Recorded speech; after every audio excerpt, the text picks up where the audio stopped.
Hello guys, আসসালামু আলাইকুম। তোমরা সবাই কেমন আছো? আশা করি সবাই ভালো আছো, সুস্থ আছো। তোমাদের দোয়ায় পরিবারের সবাইকে নিয়ে আমিও অনেক অনেক ভালো আছি, আলহামদুলিল্লাহ। তোমাদের সবাইকে জানাই লাইজু ব্লগসে স্বাগতম। আর একটা নতুন ভিডিও নিয়ে তোমাদের মাঝে চলে আসলাম। আশা করি সবাই পুরো ভিডিওটা দেখবে। পুরো ভিডিওটা দেখার অনুরোধ রইল। এখন বাজে রাত 10:30। ঘরে রান্নাবান্না করার জন্য সব কিছু রেডি করে বসে আছি। রান্নাবান্না করব। ইতিমধ্যে চলে আসলো বাসায় মেহমান। ওরা এসে বলে তাড়াতাড়ি রেডি হও, আমরা বাইরে যাব। বললাম রাত 10:30 বাজে, এখন কোথায় যাব? রান্নাবান্না করতেছি, খাওয়া দাওয়া করে নেন। বলে যে খাওয়া দাওয়া করবো না, তাড়াতাড়ি রেডি হও, বাইরে যাব। বাইরেতে হতে দেখি আমরা চলে যাচ্ছি মাওয়া। আর মাওয়া যেতে রাত্রের বেলা রাস্তার ভিউটা এত ভালো লাগতেছে। তো আমরা মাওয়ায় চলে যাচ্ছি। আর মাওয়ার যাওয়ার যে পথটা আসলে সত্যি অসাধারণ একটা জায়গা। যাইতে যেতেও ভালো লাগে, আর রাত্রের বেলা তো ঢাকা শহর দেখতে আরও সুন্দর। তো আমরা এখানে টোল দিছি, টোল দিয়ে মাওয়ার উদ্দেশ্যে রওনা দিতেছি। চারদিকটা অসাধারণ লাগতেছে, রাত্রের বেলা ঘুরতে আসলে ভালো লাগতেছে। তো আমরা অনেকক্ষণ ছিলাম এখানে। আর রাত্রের লাইটিং দেখুন, অসাধারণ। দিনের ভিউ এক সুন্দর, রাত্রের ভিউ আরেকটা সুন্দর। তো এর আগেও আমি যদি মাওয়া আসছি, এর আগে দুইটা আমি মাওয়ার ভিডিও শেয়ার করছি। একটা আমি মাওয়ায় আসছি, ওইখানে নদীতে ঘুরছি ট্রলারে, ওটা দিনের বেলা ছিল, ওই ভিডিওটাও আমি শেয়ার করছি। আরও একবার একটা শেয়ার করছি, আমি শুধু রাস্তাটা আমি ঘুরে বেড়াইছি, ঘুরে চলে গেছি। আর আমাদের মাওয়া পদ্মা নদীর ঘাটে যাওয়া হয়নি। তো যাই হোক, এখন রাত্রেবেলা ভিউটা কেমন সেটাই আপনাদেরকে দেখিয়ে দিচ্ছি। আশা করি সবার ভিডিওটা খুব ভালো লাগবে, কারণ আমারই তো অনেক অনেক ভালো লাগতেছে, তাই আপনাদের মাঝে শেয়ার করে ফেললাম। যারা ভিডিওটা দেখতে বসছেন, আশা করি সবাই পুরো ভিডিওটা দেখবেন ধৈর্য সহকারে, খুবই ভালো লাগবে। মাওয়া যাওয়ার সময় এখানে অনেকগুলো রেস্টুরেন্ট পড়ে, আর অনেকগুলো রেস্টুরেন্টের অনেক রকমের নাম। এগুলো একদম জাঁকজমক রেস্টুরেন্ট, খুবই ভালো লাগে। তো এখানে আমরা গাড়ি পার্কিংয়ের জন্য টিকিট নিয়ে নিলাম টাকা দিয়ে। এখন আমরা চলে যাচ্ছি গাড়িটা পার্কিং করব। তো রাত্রিবেলা কে কে মাওয়া ঘুরতে আসছেন আর আপনাদের কার কাছে কেমন লাগলো অবশ্যই কমেন্ট করে জানাবেন। কমেন্ট করতে একদম ভুলবেন না। মাওয়া ঘাটে চলে আসলাম। এসে আমরা একদম সোজা চলে আসলাম নদীর কাছে। এসে অনেকক্ষণ এখানে দাঁড়াইছিলাম, চারিদিকে বাতাস ভালোই লাগলো। আর ওয়েদারটা একেবারে ঠান্ডা ঠান্ডা, যদিও বৃষ্টি হয় না, কিন্তু ওয়েদার একেবারে ঠান্ডা আর খুবই ভালো লাগতেছে। আমরা ভাবলাম যে রাত্রিবেলা আসলাম, আস্তে আস্তে আমাদের 11টার একটু বেশি বাজলো। তো ভাবলাম যে মানুষজন তেমন একটা নাই, ভালো লাগতেছে না। তো আস্তে আস্তে থাকতে থাকতে দেখি যত রাত বাড়ি হচ্ছে তত মানুষ বাড়তেছে। প্রথমে দেখুন একেবারে নিরিবিলি, মানুষজন একেবারেই কম। যত রাত বাড়তেছে তত মানুষ আরও বাড়তেছে। তো যাই হোক, আমরা অনেকক্ষণ সময় এখানে ছিলাম, প্রায় রাত একদম 3:30 পর্যন্ত আমরা মাওয়ায় ছিলাম। অনেকক্ষণ বসেছিলাম। আর আমার এই টুনটুনি পাখি দেখেন, একটারও চোখে ঘুম নাই। দুইজনে ঘুরতে আসার কথা শুনলে তো একেবারে খুশি হয়ে যায়, ওদের আর কিছুই লাগে না। আর দুই বোনের গায়ে জামা একই, দুইটাই আমি ওই দিন সেলাই করে নিছি, আর দুইজনকে পরাইছি, ওইভাবেই ঘুরতে চলে আসছি। এখানে এসে রং বেরঙের পানের মশলা দেখতে পেলাম। শুধু একটা দোকান না, কয়েকটাই দোকান আছে। আর পানের মশলা দেখে তো আমারই খুবই ভালো লাগতেছে, কারণ আমি তো একটু মাঝে মাঝে পান খাই, এই জন্য পান মশলা দেখে লোভ লাগলো। এই জন্য বেশি করে করে আপনাদের মাঝে পান মশলাটাই আমি শেয়ার করতেছি। আর এত রকমের পান মশলা হয় আসলে আমি জানতাম না, দেখে খুবই ভালো লাগলো। এখানে আবার আপনার গোল্লা আইসক্রিম থাকে। তো অনেকগুলো দোকানপাট আছে, টুকিটাকি কিছু কিছু ঘুরে ঘুরে আমি আপনাদেরকে দেখিয়ে দিচ্ছি। একেবারে কক্সবাজারের মতো বললে হবে না, মাঝামাঝি, মানে কক্সবাজারের মতনই কিছু। রাত যত হয় তত মানুষ বাড়তেছে, দোকানপাট একেবারে সারা রাত খোলা থাকতেছে। আর এখানে অনেক ধরনের জিনিসপত্র পাওয়া যায়। ইতিমধ্যে যারা গেছেন তারা তো অবশ্যই জানেন, আর যারা জান নাই তারা রাত্রে হলে একবার ঘুরে আসবেন, খুবই ভালো লাগবে। আর ওয়েদার যদি ঠান্ডা থাকে তাহলে তো আরও ভালো লাগে, কারণ যে প্রচণ্ড গরম পড়ছিল, এই গরমের মধ্যে যদি আসতাম তাহলে পুরোপুরি সিদ্ধ হয়ে যেতাম। তো যাই হোক, অবশেষে হঠাৎ করে চলে আসলাম, আর খুবই ভালো লাগলো। এখানে অনেকগুলো ডল, আর ডল দেখলে আমার মেয়েরও ভালো লাগে, আমারও ভালো লাগে। আপনাদের মাঝেও শেয়ার করে নিতেছি। তো দোকানপাট সবই ঘুরে ঘুরে দেখলাম, কোথায় কি আছে না আছে আমরাও ঘুরতেছি। আর এখানে হচ্ছে যে কি বলে এগুলা, কলসির মধ্যে অনেকে বলে, কি বলে এগুলো, আমি আসলে শিওর বলতে পারছি না, হয়তো পিতলের কলসি বলতে পারে, কিন্তু না, এগুলো পিতলের কলসি না, এগুলোকে সোনালি কালার করা হয়েছে সিলভারের কলসিগুলোতে। তো বিভিন্ন ধরনের এখানে আপনার চাটনি, পানি, কি কি এগুলো পাওয়া যায়, আমি একটু একটু শেয়ার করে নিতেছি। এই দিয়ে বলতেছি না কক্সবাজারের মতো ওইখানকার ঝিনুকগুলো এখানে আছে। তো দেখে খুবই ভালো লাগলো। আর আমি সবগুলো ঘুরে ফিরে দেখতেছি, একটা আয়না পেয়েছি। আর আয়না দেখলে কার না চেহারা দেখতে ইচ্ছে ভালো করে, আমি তো আয়না দেখা শুরু করে দিলাম। এই পাশ দিয়ে আমার মেয়ে একটা ব্যাসলাইট কিনবে, ও বলতেছে ব্যাসলাইট কিনবে, তো ওর হাতে হয় না, তারপরেও কিন্তু মেয়েটা ব্যাসলাইট কেনার জন্য বায়না ধরছে। তো ভাবলাম যাই হোক, মেয়ে যেহেতু বলছে একটা কিনে দিই, কারণ এগুলো ঘরের মধ্যে আনার পর আর থাকে না, সব কোথায় চলে যায় আমি নিজেও জানি না। তো মেয়ের জন্য একটা ব্যাসলাইট কিনে নিতেছি। আর টুকিটাকি দেখতেছি, আসলে মোটামুটি ভালোই লাগে, অনেক কিছুই সুন্দর সুন্দর জিনিস পাওয়া যায়। এই যে মেয়ে ব্যাসলাইটটা লাগিয়ে হাতের মধ্যে দেখতেছে। আর এখানে বড় বড় ঝিনুক আছে অনেকগুলো, মানে কক্সবাজারে যেগুলো পাওয়া যায় ওগুলো, এগুলো তো এখন সব জায়গাতেই আছে, আর খুবই ভালো লাগতেছে। যাই হোক, যারা আমার ভিডিওটা দেখতেছেন কার কাছে কেমন লাগতেছে জানি না, যদি ভালো লেগে থাকে অবশ্যই লাইক কমেন্ট সাবস্ক্রাইব করতে একদম ভুলবেন না। আর এখানে দেখুন অনেকগুলো ঝিনুক। আর আপনাদের ভাইয়া কী করে দেখুন, আয়নাটা পেয়ে বাবারে বাবা, টুনাটুনির ভালোবাসার জায়গা উঠছে।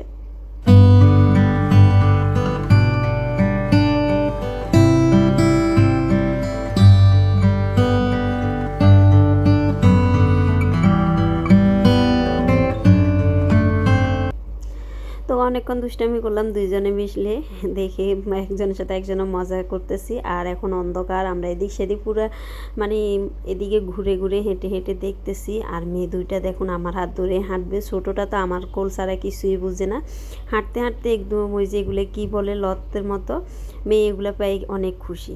দেখুন ও খেলতেছে অনেক মজা করে। মেয়েটা আসলে ঘোরার জন্য অনেক পাগল হয়ে যায়, কারণ সারাদিন ঘরের মধ্যে বন্দি থাকে, এই জন্য বাইরে তেমন একটা যাওয়া হয় না। আর যদিও কুচিতে বের হয় তাহলে ও তো মহা খুশি। অনেকক্ষণ ঘোরাফেরা করলাম, আর রাতও আস্তে আস্তে বাড়তেছে, তো ভাবলাম একবারে খাওয়া দাওয়া করে যাব। পদ্মা নদীর কাছে আসবো, পদ্মার ইলিশ খাবো না তা তো হয় না, আর মাওয়ায় আসছি, ইলিশ মাছ দিয়ে তো ভাত খেতেই হবে। তো এখানে ইলিশ মাছ দেখতেছি, দুইটা ইলিশ ওনারা দেখাতেছে, যেটা পছন্দ হয় ওটা নিব। তো আমরা একটাই নিব, যেহেতু আমরা মানুষ 4 জন, বেশি নেওয়া লাগবে না, একটাই মাছ নিব। আর মাছের তুলনামূলক আসলে দামটা বেশি না, ওনারা যদিও আমাদের কাছে 800 টাকা বলছে, তো আমরা 500 টাকা দিয়ে একটা নিয়ে নিচ্ছি। 4 জনে একদম মন ভরে পেট ভরে খেয়ে আসছি। এখানে কাঁকড়া চিংড়ি যে যা খায় পছন্দ মতো। তো আমরা একটা ইলিশ নিয়ে নিছি, আর একদম আমি দাঁড়িয়ে থেকে ইলিশ মাছটা পরিষ্কার করাচ্ছি, কারণ হচ্ছে আমরা বাসায় তো অনেক পায় পরিষ্কার করে খাই, ওনারা তো হয়তো অতটা পরিষ্কার নাও করতে পারে। তাই দাঁড়িয়ে থেকে আমি ইলিশ মাছটা কেটে ধুয়ে একদম নিজ হাতে বেজে রান্না করে খেয়ে আসছি। এটার মজাটাই আসলে আলাদা, যে মাওয়ায় আসলাম, নিজ হাতে মাছ ভাজে ভাত খেলাম, খুবই ভালো লাগলো ওইখানে গিয়ে। তো ওনাদেরকে বললাম যে আমরা মানুষ যেহেতু 4 জন, আপনি 5 পিস করেন, আমার মেয়ে আছে একটা, ও মাছ ভাজা আবার অনেক পছন্দ করে, তো এই জন্য 5 পিস করছে। আর বাকি যে লেজাটা থাকে ওই লেজাটা দিয়ে আমরা মাছের লেজার ভর্তা করে নেব। তো আমি দাঁড়িয়ে দাঁড়িয়ে দেখতেছি, যদিও আমি এখান থেকে চলে গেছি, ভাবলাম যে ওনারা ভালো করে ধুয়ে আসবে, পরে এসে দেখি যে না, ওনারা ভালো করে ধুইতেছে না। কারণ হচ্ছে প্রথমে কি করছে, একটা ময়লা পানির ভিতরে ধুয়ে নিছিল। এই যে প্রথমে ময়লা পানিতে ধুয়ে, পরে ওই পানি যেটাতে রাখতেছে ওইটা দিয়ে ধুয়ে বলে যে কি পরিষ্কার হয়ে গেছে। তা আমি বলি যে না, এভাবে পরিষ্কার হবে না, আপনি পরিষ্কার পানি দিয়ে আর একবার ধুয়ে দিন। তো উনি আরেকবার ভালো করে ধুয়ে আবার আমাকে দেখাচ্ছে যে দেখুন পরিষ্কার হয়েছে কিনা। তো আমি বললাম যে ঠিক আছে, কারণ হচ্ছে আমি না দেখলে ওনারা ময়লা পানিটুকু দিয়ে ধুয়ে নিয়ে আসতো। তো যাই হোক, যারা যাবেন তারা অবশ্যই দাঁড়িয়ে থেকে পরিষ্কার করে নেবেন, তা না হলে ওনারা তো ওনাদের মতো করেই যাবে। তো এখানে মাছগুলো ম্যারিনেট করে রাখছে, আর এখানে ভাজার জন্য একে একে সবই দিয়ে দিচ্ছে। তো চাচাটাও অনেক ভালো ছিল, ওনার কথাবার্তা ব্যবহার খুবই ভালো লাগলো, আর রান্নাবান্নাটাও অনেক মজা আছে। তো মাও আসছি, এখন বেগুন ভাজা দিয়ে আর ইলিশ মাছ দিয়ে ভাত খাবো। এটা মজাটা আসলে অন্যরকম ফিলিংস। আর যেহেতু রাত আস্তে আস্তে অনেকটাই কিন্তু বাড়তেছে, আমরা প্রায় যেতে যেতে রাত 11টার একটু বেশি হয়ে গেছে। তো অনেক রাত পর্যন্ত আমরা ছিলাম, অনেকক্ষণ আড্ডা দিলাম, কথা বললাম। আর যত রাত হচ্ছে তত মানুষ তো বাড়তেছে, ভালোই লাগে। তো চাচাটা বলতেছে তুমি একটু রান্না করো, দেখো তো ওয়াফা রান্না করতে গেছে, ও ভয় পেয়ে পালাই চলে আসছে। এখানে মাছগুলো ভাজা হইতেছে। তো মাছে আমরা মাছের ডিম ছাড়া মাছ নিছি, কারণ ডিমওয়ালা মাছ নিলে তখন ও মাছের স্বাদটা একটু কম থাকে, এই জন্য ডিমওয়ালা মাছ নিলে ডিম ছাড়াই মাছ নিলাম। ওইখানে ভেজে নিতেছে বেগুন ভাজা আর ইলিশ মাছ। এই যে দেখুন সাথে আমিও আছি।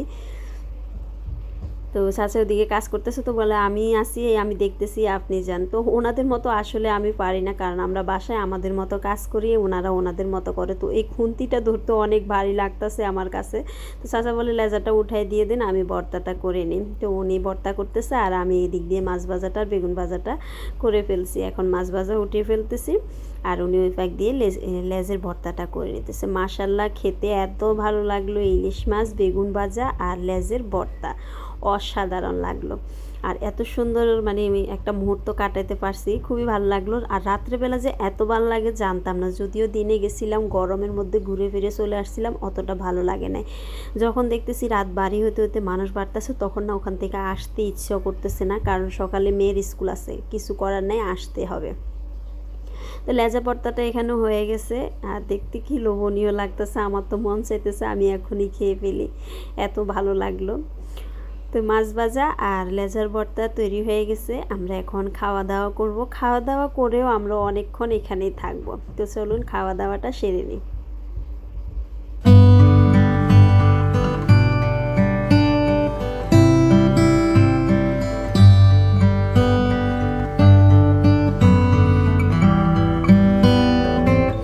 যেহেতু আমাদের দুইটা বাচ্চা, একটা আদর একটা ওয়াজিফা, ওদেরকে রাখার জন্য একজন লাগে, তো একজনে ওদেরকে রাখতেছে আর একজনে খাইতেছে, এরকম করে টানা হিচড়া করে খাওয়া হয়েছে। ওনারা আমাদেরকে কয়েক রকমের ভর্তা দিছে, যদিও ওনারা কয়েক রকমের ভর্তা দিছে, ওই ভর্তাগুলো আমরা খাই নাই, একটা নিছি, ভালো লাগে নাই, আমরা আমাদেরগুলো দিয়ে খেয়ে নিছি। আর আমার ছোট্ট টুনটুনি পাখিটারে দেখুন, মাশাল্লাহ কত খুশি, মানে ওখানে অনেক লোক জমাট হয়ে গেছে, অনেকে গান গাইতেছে, ওই গান ফেস গানের শব্দে শব্দে ওই নাচতেছে। তো চলুন সবাই মিলে কিছুটা গান উপভোগ করে নিই।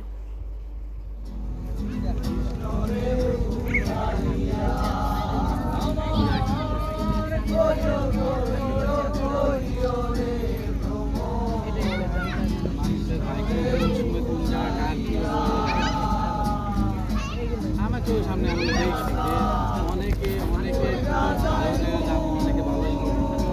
ঠিক আছে,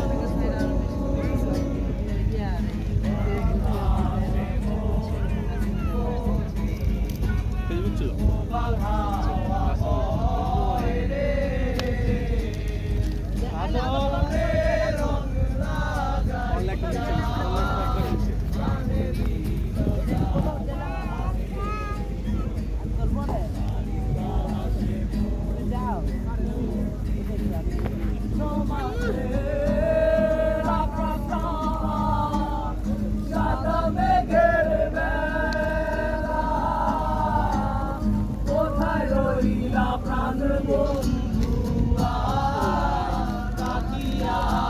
চিন্তা করে ওই হিসেবে আল্লাহ অনেক ভালো রাখছে, অনেক ভালো রাখছে।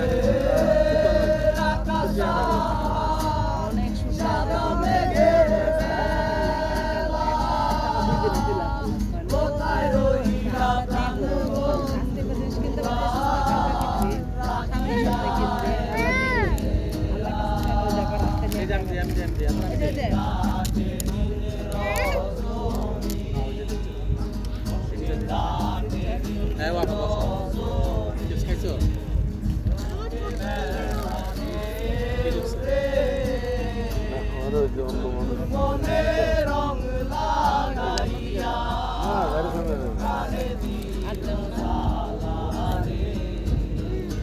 চলুন যাই।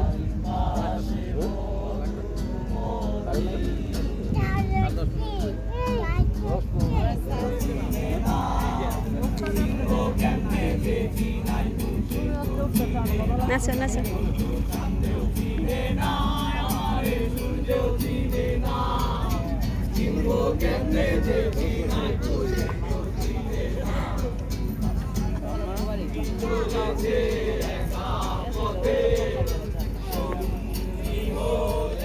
কীভাবে যে সময় চলে গেল বুঝতে পারলাম না, রাত প্রায় শেষের দিকে, সকাল হয়ে যাবে কিছুক্ষণ পরে। তো আমরা এখন চলে যাচ্ছি, জানি না আমাদের ভিডিও কার কাছে কেমন লাগছে। যদি ভালো লেগে থাকে অবশ্যই কমেন্ট করে জানাবেন আমাদের ভিডিওটা আপনাদের কাছে কেমন লাগছে।